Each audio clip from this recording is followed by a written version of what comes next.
Good morning, friends. Lisa Fithian here. Going to take a little time this morning to share another toolbox out of my book, Shut It Down, Stories from a Fierce Loving Resistance. And this is a toolbox about a tactic called banner drops in 10 easy steps.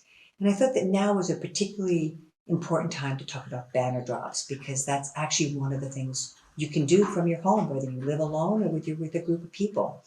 And it's a collective action we can take as well. So there are so many places to drop banners once we've trained our eyes to look at sea. Bridges, overpasses, parking garages, elevated walkways, windows, balconies, atriums, tunnels. You can track traffic patterns on your phone to see where there's slowdowns. You can use Street View to eyeball the bridges. Is there a guardrail, a metal beam, or cement? Is there a fence? Is it chain link, easy to pull a rope through? I've done a lot of banners over these years, and everyone usually has a great time doing it. And at the time before COVID, I'd strongly urge people to go have breakfast together afterwards, but we know it's in a different time. So the 10 easy steps, I'm not going to go into all the details, but you need to map your site.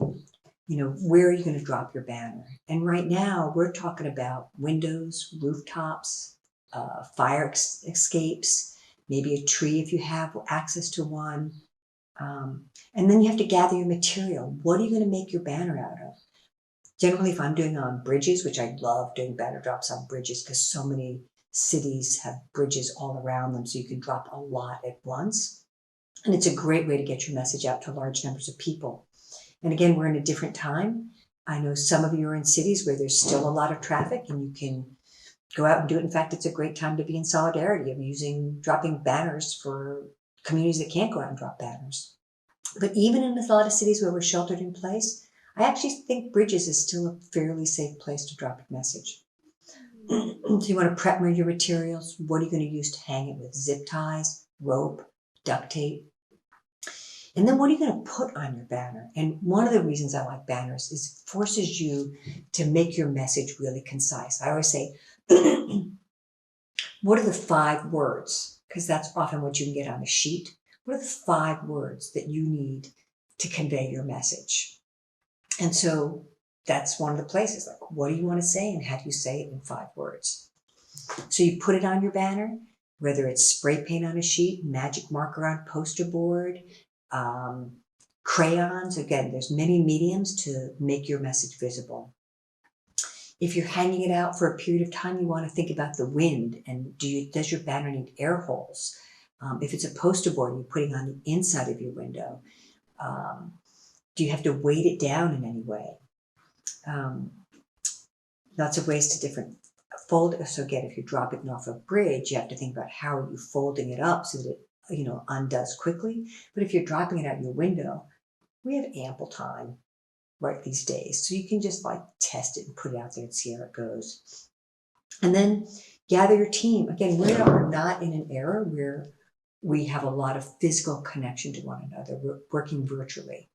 So, and again, one nice thing about banner drops, you can do it alone. And then if you want to, you can take a photo of it and then share it out to the world and share it to your friends to inspire other people to do this act. And then you drop it and celebrate. So in this time of COVID, the idea of using visuals to communicate your message. I don't know if you remember when the teachers went on strike, or actually the young people went on strike in Canada, and then it became this nationwide strike. They used a little red square to communicate that message. So everywhere you looked, you saw red squares. In Serbia, when Otpor rose up to overthrow Slobodan Milosevic, they used the white fist in a circle. I think it's time for us to think about what is the image or color or shape we want to use during this time to start communicating our solidarity. And, as we shelter in place at home, as we think about striking at home, what's the image we want to use that all of us can hang out our windows, put on social media, drop from our rooftops to convey our solidarity with one another?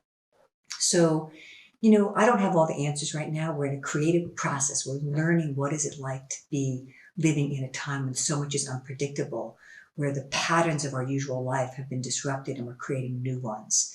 And so I'm really excited about this idea of a general strike on May Day 2020. And, going to start talking with folks, imagining myself and thinking about what can we do collectively, visually, to convey that we are no longer going to cooperate with this government and these corporations and these systems that are doing harm. So this is an invitation to all of you to start using your imagination to help set ourselves free. And looking forward to finding out what you create, and you can share it on Facebook, share it with me on my Facebook page. And let's do this.